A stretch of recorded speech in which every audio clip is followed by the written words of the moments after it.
folks, we're back. This is Steve Sands from Veterans in Politics. Today we have Yadusha Williams, Assembly District 29 candidate. I don't have any rants, and I hope you guys enjoy the new setup we have here. And make sure you go and vote. Ms. Williams. Yes. Hi. How you doing? Good. Tell us about yourself. Native, born and raised in Las Vegas, Nevada. I have a notary company, Justice Mobile Notary. I live in Henderson now. Ooh, you made the trip all the way over here? Yeah, it was a long drive. Maybe give you gas money. So yeah, I grew up on the west side. West side, like Northtown? Northtown too. We moved around a lot. Mm-hmm. So they used to be called the Gersons. That's who? The Gersons. Okay. Yeah, I grew up over there, Martin Luther King, Lake Mead area. Oh, that's a rough neighborhood. Oh yeah. Didn't have a lot of money growing up. Grew up very poor. I stayed in the little carry-ons, the big carry-ons. I went to West Middle School. I've actually been to quite a few schools before I graduated high school. We moved so much. Okay. How come you're moving so much? Didn't have any money. We moved because we had no money. They was evicting you out? I have no idea. I was just a child, but I know. Oh, this is when you were parents? Yeah. Okay. Just growing up and not having means. So by the time I graduated high school, I graduated from Mojave High School. Mm-hmm. I have been to about 23 to 28 different schools. And just in the Valley. And you're not even a military brat. No. Just in the Valley in Clark County. 23 schools. Yeah, some schools I went to 2 to 3 times. Like you left, went to another school, and came back to it? Like, for example, my high school years, I started off at Rancho my 9th grade year. I went to Rancho, then I went to Mojave. 10th grade, I went to Desert Pines, Rancho, Mojave. 11th grade, I went to Mojave and Western. 12th grade, Western, Mojave. But I graduated from Mojave. Yeah. So did you have an opportunity to make friends? People know me because I've been around. Right. But I did not have friends. I didn't have time to. Yeah. I had to survive. So, yeah. Any siblings? I'm one of 13. You're one of 13 kids? I'm number 9.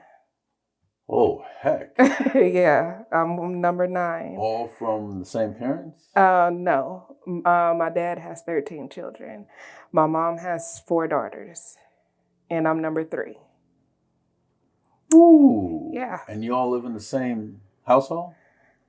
Sometimes. It's different generations. So I have 2 generations above me and a generation, like there's like a whole... You got caught in the middle. Yeah, there's literally generations of children. Well, what did your parents do for a living?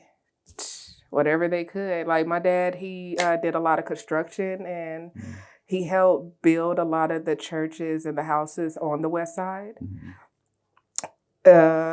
But we didn't live with him. When we did live with him, when he built those houses, we lived in the houses while he built them. While he's building the houses? Yes. You live in the houses? Yes. So it's a lot of safety hazards going on. Yeah. Wow. It was very interesting growing up in the 90s. I bet. Yeah, and it was very... Did anybody make fun of you guys? You know, like no. other kids? No? No, it was... the difference between back then and now is that back then you were raised to have tough skin. And kids knew that. Yeah. They had respect. There was kids that would pick on kids every once in a while, but it was out of play, but they still played with that child. Right. Unlike... They'll talk about your shoes, but they'll still go and play on the monkey bars with you. It was just a child thing. Now you talk about a child and now you got to put them in therapy for a year. Like, they've been attacked. I'm like, it's so much feelings involved, Right. and they don't allow these children to have thick skin anymore. And they wonder why the suicide rate is up and why there's so much. I don't want to be this person no more. I want to be a goldfish now, or I want to be a wolf. They want to take themselves out of who they are Right. and transition to another thing to avoid what they were yesterday. And it makes no sense. That's actually a mental problem. You know, it's the same thing in the military. In the Marine Corps, you can't put your hands on your hips anymore, and you can't yell at the recruits. And, it's like and then when they come back in a body bag after a war, then you Americans wonder they get why. mad. I'm like, there's no thick skin anymore, and everything is facts. Everything isn't facts. Everything is all about feelings. Well, you hurt my feelings, so now I have to sue you. You hurt my feelings, so there's always something about feelings. If we actually looked at the facts more, the fact is that your child isn't learning. Right. You took the time out of the day to sit with a child for 30 minutes because their feelings was hurt because what you wrote on the board. And now you got 25 kids that learned nothing because you're over here patting Jimmy on his back. Right. Like, they're taking education out of the schools. It's literally like a daycare, and people that actually work, they can't take their kids out of school because they have to work. They have to make a living. And that's the hardest part about being a parent now these days. Like, when I drop my kids off at school, How many do you have? I have 4. I have 4 What are the children. ages? 14, soon to be 13, soon to be 12, and 7. Are you single mom? Yeah. I don't call it a single mother because when people say single mother, you're not married. I'm getting married in July. So I'm you're getting married. Yes. You're engaged. Yes. Okay, congrats. Thank you. And there's so many different ways people put things now these days. So I want to just make it clear. He is very active in my kids' life. He is the father of my kids. I'm like, he's been there for them. If I'm not there, it's him. So he is the rock for my children. So you got 4 school-age kids. Yes. And you're ready for assembly. Yes. 29.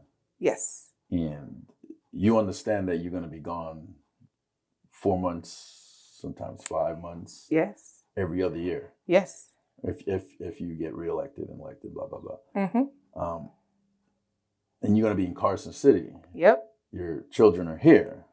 Vegas. Maybe.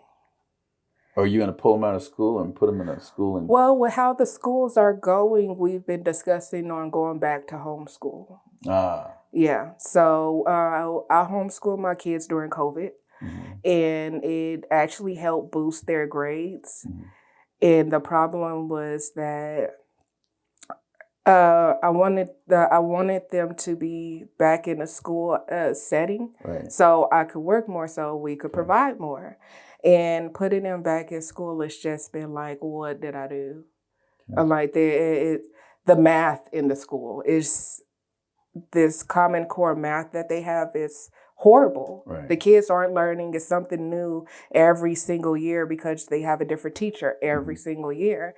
And there's no curriculum in Clark County. They say there is, but there is no curriculum.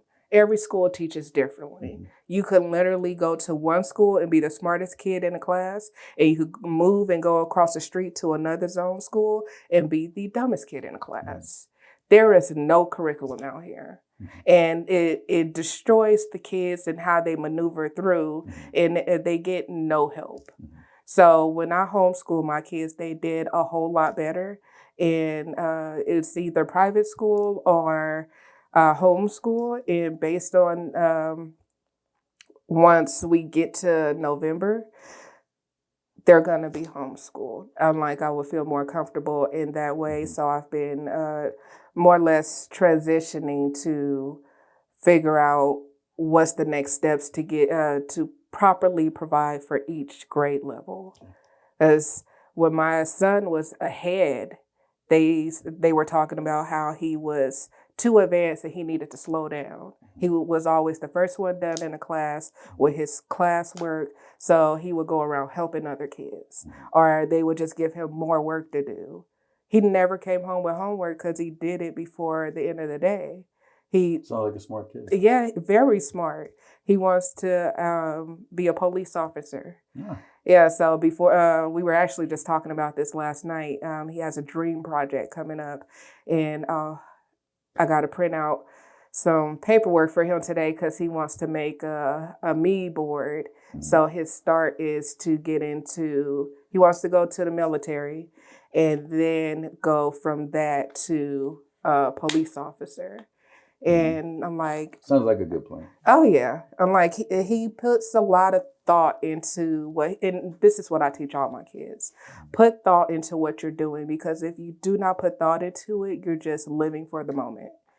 You know, that was my my goal too, going to the military and come back and be NYPD. And so it sounds like a good plan. I just got stuck in the military and never went back to New York. But how are you gonna raise your children if you're in Carson? I wanted to. They will be there too. Oh, so they're coming with you? Yes. Okay. Yes. And your significant other as well? Well, he has a truck driving company, and he's a co-owner of a tire company. Mm-hmm. So he's always moving. He's always a moving body, and I'm like, we're gonna make it work. It's just once we actually have days set, then we can balance things out. But we're already a moving force, so it's just gonna be a different area. So who's gonna homeschool the children if you're in session? So that's the great part about it, because my kids, they work with me. They've always worked with me for the last 7 years. So they know how to independently work with minor supervision. So when I have, like, for example, my sister there, she doesn't really need to do anything but be a present person. So you can bring your sister too? Well, not bringing my sister, just giving an example. So it's whoever we decide to choose. Because the oldest child is 14. Yes. And the youngest child is what, 7? They're going to need supervision. Yes. And they're going to need somebody to, like I said, to go through the curriculum with them, right? And you're going to be in session. How does that going to work? I preset everything to where it once they look at it day by day, that they know exactly what to execute. My kids have planners to where they fill it out. They know exactly what to do. It's just having that person there that if they have a simple question or something like that. But it worked before, so no reason why it wouldn't work now. Wow, I like to see how that's going to work. And you have to rent a place down there too? Yes. Usually they share. Legislators share with each other. Yeah, I wouldn't do that even if I didn't have kids. So Assembly District 29 is where? That is in Henderson, from Black Mountain to Henderson Hospital. It's kind of funky where it breaks off on Pacific and Water Street. And goes all the way to like Sunset, Stephanie, another break off area. It is weird how they repositioned it, because it literally breaks off on different streets in a weird way. But yeah. By the way, are we done with your bio, or is there anything that we might have missed? Well, how about your education? Well, like I said, I graduated from Mojave in 2004. I just completed my bachelor's degree in business management. Thank you. Yeah. You found the time to do that? Yeah. See, that's the thing. When you have God on your side, He allows you to do anything. So that's true.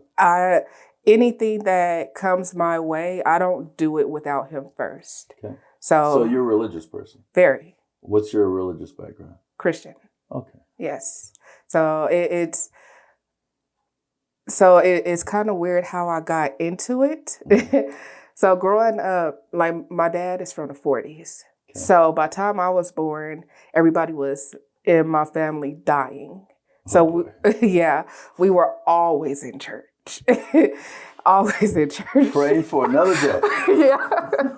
So, growing up, we was always in church. And then as I got older, me and my sisters, we stayed in church. We even went to church with the neighborhood. We had a couple of times we actually lived right across the street from the pastor and the first lady. So they would always come across the street like, hey, you want to go to church? They had a van, and we were always in church. So once I became an adult, I stuck with going to church, and then I had a gap. And I couldn't figure out what was the issue in my life. I just things wasn't working out. Right. And I realized way later on, it was because I wasn't putting God first. Like he was there, but I wasn't paying attention. So once I started putting him first again, things started to fold over, get better. And how do you put God first? I like to hear that. So when somebody presents me with something, an opportunity, or whether it's something for my family, I always pray about it first. I'm not going to jump right into something. I'm going to sit down, talk to God, talk to my family. We're going to pray about it, and then we're going to let him lead. I'm a very heavy dreamer. So when I think about things and it feels like deja vu, I know that's God putting something in me like this happened before because it's going to happen. It hasn't happened yet. But when it happens, I have that aha moment. I'm like, that's him. That's him right there. And I'm like, this already happened. Nope, move this way like it happened. So that's what I do. I'm like, that's literally how I got into running for assembly, because I never thought to run for assembly. I always talked about running for a position, didn't know what exactly that position was. Did you pray on this one? Oh, yes. Yes. And what did God tell you? He was like, this is an opportunity for change. This is you changing or you making change? Both. Because I'm an introvert. I'm not that person that you're going to see out partying or hanging out with people. Not with 4 kids. Even if there wasn't. Before I was 24 when I had my first child. And before... How old are you now? I'm 38. Okay. So before I even had kids, I wasn't a partier.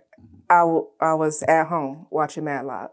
Isn't that the Andy Griffin guy? Yes, yeah, it is. I watch Andy Griffin. I watch Murder, She Wrote. Those are my shows. Those are your shows? Those are my shows, even to this day. What, 38. I have an old soul, and that's what I... Mighty Mouse? Yeah. Oh, boy. You know Space Ghost? No. How about Scooby-Doo? Oh, yeah. The original, not this new one. No, they... All in the Family? Oh, yeah. The Partridge Family? Yep. Watch all of that now. My kids watch it and everything. Wow. And we watch the original Law and Order, not the new one. Yeah. Like, we used to watch the more updated one with Olivia until it went kind of... Kojak? Yes. Beretta? Yep. Chips? Oh, yeah. Oh boy, you're an old soul. Oh, yeah. I'm like, even like now, I could tell you my kids are probably at home. If they're not cleaning up, they're sitting down watching TV with my fiance. They should be on the Facebook watching this. Right? But Saturdays is cleanup day. But when they're watching TV, my kids are literally watching Gunsmoke. Okay. And my son, he loves what's his name? Your eldest is a boy, right? No, my son is the third oldest. The third. 3 girls, 1 boy. 3 girls, 1 boy. Poor kid. Yeah, he tells us on the regular. He's like, it's too many girls in here. Wow. So, yeah. But everything that I do, I put God first. Okay. Because nothing's promised to you. Nothing. And you can sit there and say you want to do something, but is it for you? Yeah. And apparently I have a message that I did not know that I had. What's that message? I get that a lot. What's the message? That my past is and powerful, and where I was and where I'm at today can change people's lives. I've actually helped many people all across the United States build businesses in the notary world, and even during COVID. It's this secondhand store called Roses and Dinosaurs over on Charleston, Decatur. I go to the secondhand stores to look for printing paper. That's the cheapest way to get printed paper, FYI. And it was the manager. She was working there. She saw my notary shirt and she was like, hey, do you know anybody that could train me? She was a notary, but never did any notary work, which I see that a lot. And I used to be a notary. See? So she was like, I need help. And I told her I helped mentor her. And she did everything that I told her to do. We talked a lot because she was about to lose her house and she was about to lose her kids. She had 2 children. And she was like very hesitant, but she did what I told her. And I would say about 3 months later, she was really close to 6 figures. Wow. So I'm like... 3 months later? Yeah. I'm like, you do what you got to do. You have children. Are you taking your own advice? Oh, yeah. Yes. You got the 6 figures going on? Actually, I started my business when I was homeless. Oh, boy. Yeah. So I started notary. I didn't start it to start a business. I started notary because people were taking advantage of the elderly. People were taking advantage of the veterans. I didn't even know what a notary was back in, this was 2015, 2016. Okay. My uncle needed a notary. He wanted me to become his power of attorney because his nurse had robbed him. My uncle was elderly, veteran, in a wheelchair. The last time I seen him, which was a year gap, he wasn't in a wheelchair. But he walking now? He's gone now. My condolences. Thank you. But I was looking for him and nobody knew where he was. And so I filed a police report. They told me where his new address was. I went to go check on him and he had a new nurse and she was being all nice. I called him one day after I had met her. He tried to hang up the phone and his arm was kind of messed up because he had a stroke. So he didn't hang up the phone properly. And I hear her in the background threatening my uncle, threatening to push him down the stairs, kill him if he ever take a call from me again. So I called the police. I immediately went over there. Mind you, I was at this time homeless and I was pregnant. And what's your first? With my 4th. With your 4th? Yes. And she tried to stab me in the elevator. Oh, while you're pregnant? Yeah. The nurse? Yes. She tried to stab me in the elevator, and that's when my uncle was like he needed help. So I told him I'll go ahead and be his power of attorney, and we found out we needed a notary. At that time, she had just robbed him. She emptied out his bank account. She the one that moved him. She stole his truck, his laptop, and killed his dog. Killed his dog? She killed his dog. How did that happen? She stopped feeding it and left it in a cage. So the dog started eating the cage to survive, and he eventually died. Yeah. That is cruel. Yeah. The criminal charges? So crazy thing about that. I filed a police report. I told them my uncle has slight dementia, so you need to speak with me. I'm trying to become his power of attorney. At the time, this is why we needed the power of attorney. So they were everyone we called was just like overpriced, unhelpful. We were both broke, so we couldn't pay $150 for one notary signature. So it really bothered me how people weren't compassionate or helpful or genuine. And I'm like, he's elderly. He's in a wheelchair. He needs help. And I'm like, I don't have it. So I finally was able to get a notary to come out and do it for free. It took a year. And I reached out to the police after we got the notary. I'm like, hey, nobody's called. And they was like, we called him. And they was like, he said he didn't know what happened or what they're talking about. Don't call him no more. And I was like, I told y'all to call me. And it was like, well, we spoke to him. If you want to refile, you'll have to do, we could do an investigation all over again. But they was like, it kind of be pointless because it's been a year. So nothing happened of her. I was only able to get his truck back. So why you decided to run for this assembly seat? Because I'm a notary. Because I go into people's house. I go to the hospitals a lot, and these people are hurting. And they know that they're supposed to vote. They don't know when. They know that they're about to lose their homes. They don't know how. And they're asking me for help, and it hurts. That's one of the reasons why I became a notary, because how they did my uncle and how I saw them doing other people. So I saved everything that I could to become a notary. And I did notary for a year for free just to get back at the notaries.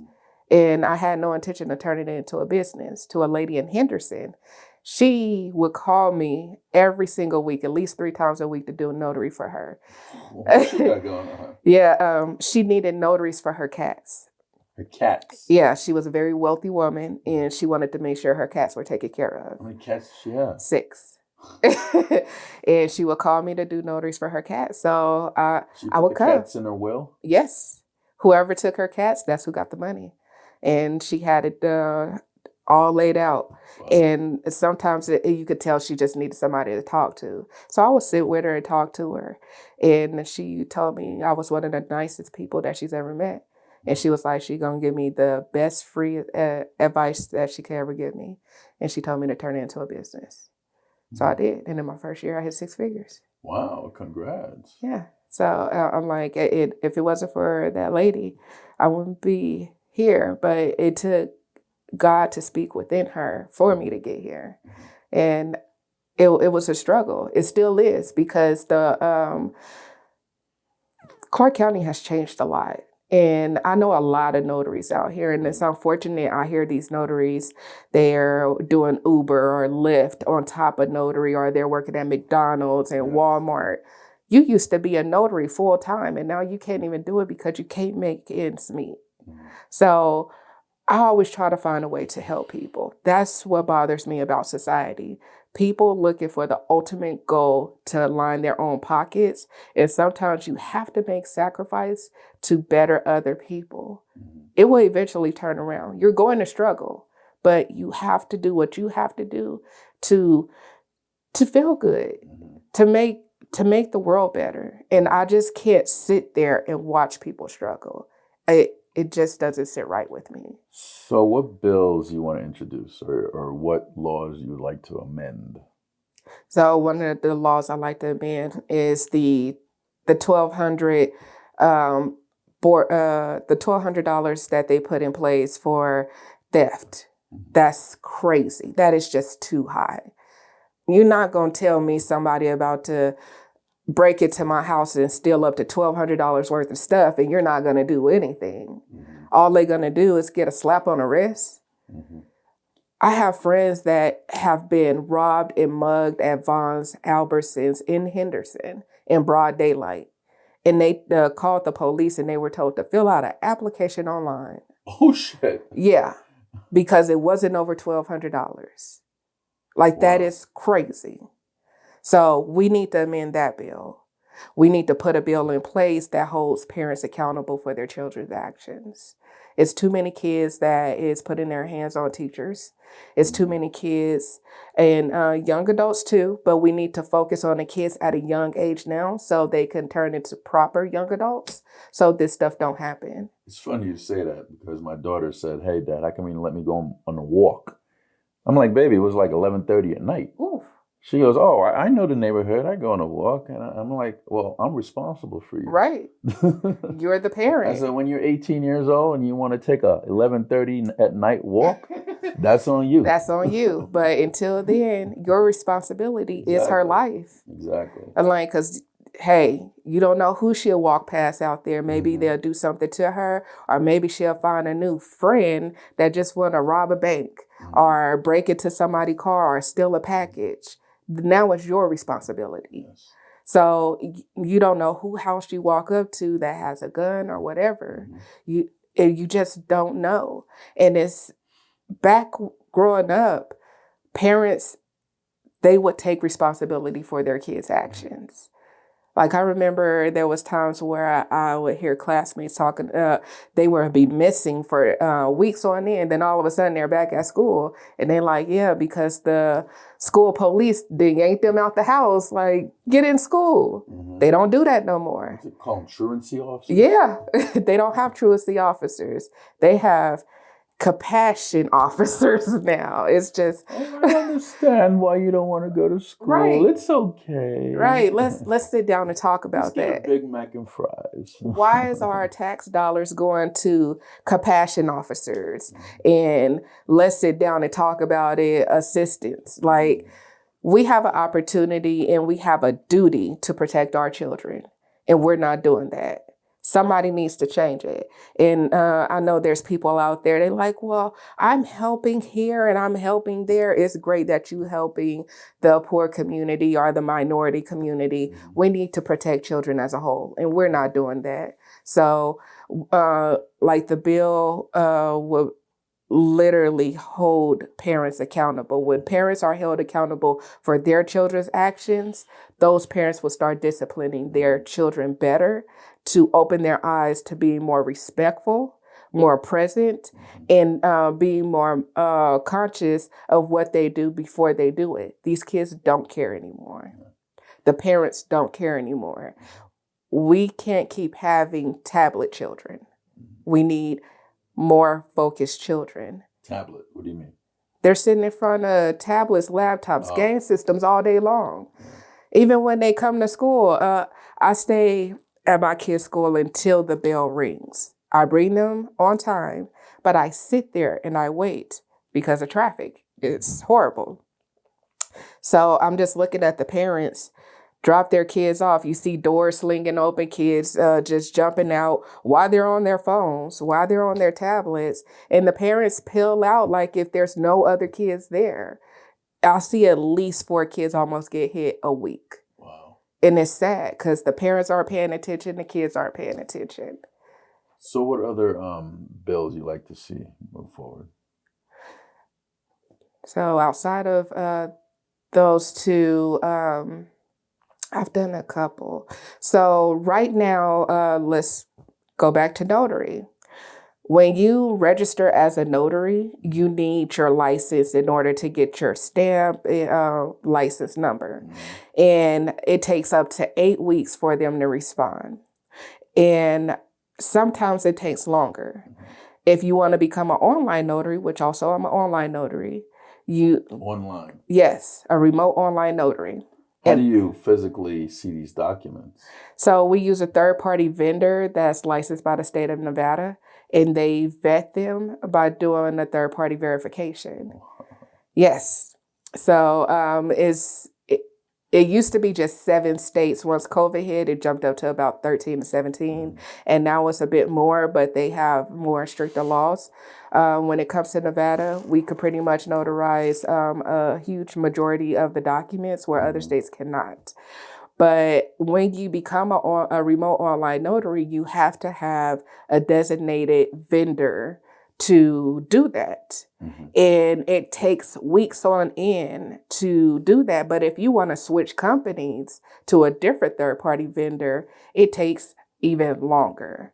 And for example, I had 2 notaries that were trying to use a new third-party vendor. I had them register in January. They were just notified like a week ago. Hey, you're approved. But they've been a notary for years. So you're going to try to streamline the situation. So the bill putting in place is having the Secretary of State notify notaries when they are delayed. We have to contact them for them to say, oh, we see it here. We just haven't gotten to it. Yeah. We need the government, the state to be more accountable, and they need to be more mindful and conscious of the people that's actually trying to work, start a business. They don't care that they're leaving people in the wind. It's not fair. It's not right. So we need to put bills in place to where they're held accountable. So, yeah, it needs to be a full circle. So this is a partisan seat. What's your party affiliation? Republican. And what made you a Republican? Because I was a Democrat. to Why be did more you change? to be more detailed Why with did you it. become a Democrat, and then why did you change to Republican? So I became a Democrat because my parents are Democrats. So you were sheep, Yeah, I'm like I did what getting ready for slaughter. right. I did what everybody else was doing. Right. They're pretty much in a party because they grew up that way. And I was I went to a Obama rally Mhm.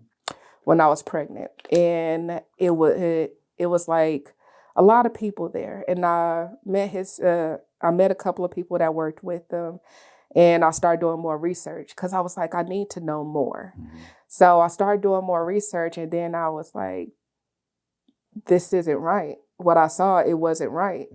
And so I switched to independent so I could do more research and figure it out because I'm like, I'm not a Democrat. These bills and these laws just isn't it. So I became an independent. And while I was an independent, doing more research, and I was like, I'm not with any party. Then my fiance was like, everything you talk about is Republican. And he's like, why don't you switch to Republican? And I'm like, I don't know. So it wasn't just that I didn't know, I didn't want to say because Republicans get backlash. And being a Black female Republican, oh, don't do that. So growing up, I wasn't raised on Republicans were racist. My parents weren't like that. I heard that more from being an adult. Republicans are racist. So that's the mindset that I had.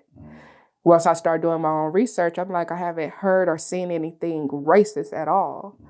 So I switched to Republican, and I was like, if they're racist, then I guess me walking through their doors is going to make them change their mind because I'm not a bad person. I'm like, they just need to see a different light. So I took the plunge. I switched to Republican, and I started volunteering. And I started going to the rallies for Trump and everything because I did very much align with Trump mindset. He may not be the best person of talking, but his policies definitely help pave the way for any and everybody that wants to start a business, any and everybody that wants to get out of that woe is me mindset. So I was like, this is where I align with. So whether these people are racist or not, we're all about to find out together. So I met a lot of people at these rallies. They were the nicest people that I came across. And a lot of them still work with me now. And they were the ones that asked me to run. And I was like, we're going to pause that because we need to talk to Jesus and his daddy. So I was like, I don't know. I was like, I'm not seeing what they were giving when I was in my 20s. When I was in my 20s, it was like Republican bad, Democrat good. And I've always been told once you get to your 30s, you have this aha moment. I was 33 when I had that aha moment. It's like, you know what? None of this sounds right. So I need to figure it all out myself. And in this journey, this path of figuring it out, I wholeheartedly aligned with the Republican Party. And I'm like, I have not met a racist Republican yet. And they've been very helpful to me, to my family. And it's not them doing handouts or anything, they're just genuine. We didn't need a handout or anything, as the Democrat Party likes to tell me I need help with. They just were nice. They lead you in the right direction so you can do it yourself. But with the Democrat Party, they were very mean. When they found out that because I'm a native, a lot of people know me wherever I go. So when I went to even go register, a lot of people was like, hey, Dasha, how's it going? So a lot of people that know me, they call me Dasha. So when I hear Dasha, I'm like, okay, they know me personally. So I may not remember them, but they remember me. My name is very unique. I'm like, you're not going to find it anywhere else. So they're like, who you come here to support? This is at the when I went to go register. I'm like, oh no, I'm coming to put in my candidacy for Assembly District 29. They're like, oh great. They start talking to me about all these people to align with, who to talk to. They start sending me numbers and stuff. And I'm like, I don't know any of this. They like, how are you running if you don't know any of this? And they was like, you're a Democrat, right? I'm like, no, I'm Republican. And that's when shit hit the fan. From that point, I was shoved. They was like, they couldn't help me. They blocked me. They didn't want to talk to me no more. This is the Democrat Party. This is people that are registered Democrats. They don't want to hang out with my kids no more. They don't want to talk to me. See, that's the problem with the two-party system. Yeah. They spend more time fighting each other than actually doing the will of the people. Exactly. Because I don't... It's just like the black and white all over again. You're either black and white, red or blue, and I'm sick of it. I'm like, I shouldn't have to be a Democrat for you to be my friend. Why can't we just live in a world to where everything balances out? You're going to disagree with some of my things. I'm going to disagree with some of your things. But at the end of the day, we should be able to come together collectively and respect one another's opinions. People don't do that anymore. No. They just like, it's either they way or no way. Right. And that's why I was like, we need to reach people better. And that's the whole, I talk about this all the time on my social media. We need to hold each other accountable. We need the community to know what's going on. We need them to be informed. We need people to know their rights. So everything I do is to educate people and help people. And I'm learning and educating myself along the way. So I reached out to this nonprofit organization called Blexit. It's ran by Candace Owens and Officer Brandon Tatum. They were the founders. And TPUSA, they also run with it as well. So I reached out to become a member, and they reached back out like, hey, we looked at your website. They saw all the stuff that I have stuff everywhere. You just Google my name and you'll find it all. And they was like, do you want to be the state director for Nevada? As you see, you have the same message that we're trying to push to the minority community. Does it pay? No, it's volunteer work. Gotcha.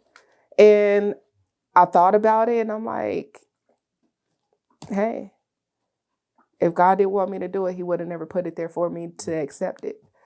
Congrats. Thank you. So I'm now the state director for Blexit, and the main goal is to educate people on their opportunities to be more independent. People talk about independent, but they see the independent on the news. They see the independent in the music videos.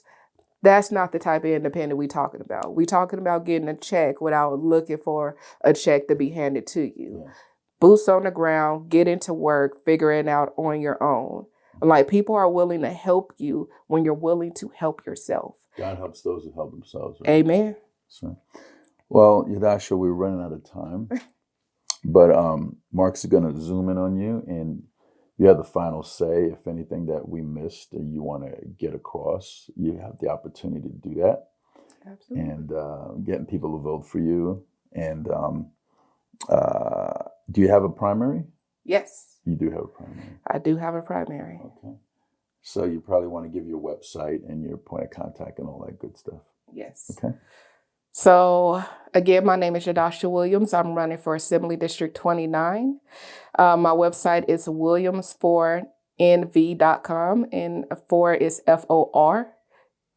I am on social media, X, Facebook, Twitter, Apple Podcast, The Yadusha Show. I interview candidates. So if you have any questions, you can email at info@williams4nevada.com. My main goal is to make sure that people are informed and making sure that we do know our rights. So I want people to reach out to me, whether it's over the phone or through email. You could call my personal number. That's 702-232-0681. The most important part is making your voice heard for somebody that actually cares. Thank you so much. No problem. Thank you for coming on the program. Folks, that's Yadusha Williams, candidate for Assembly District number 29. She's endorsed by the Joint Veteran Group, Veterans in Politics, Nevada Veterans Association, the Armed Forces Chamber, and Nevada Democratic Veterans and Military Caucus Families. I forget, it's a big, long name. But anyway, she's endorsed by 4 veterans groups, and we encourage anybody that's in Assembly District number 29 to go to the polls and vote for her. And if you have friends in 29, but you don't live there yourself, call them up and tell them, vote for Yadusha Williams for the Assembly District number 29. This is Steve Sanson with Veterans in Politics. Until next time.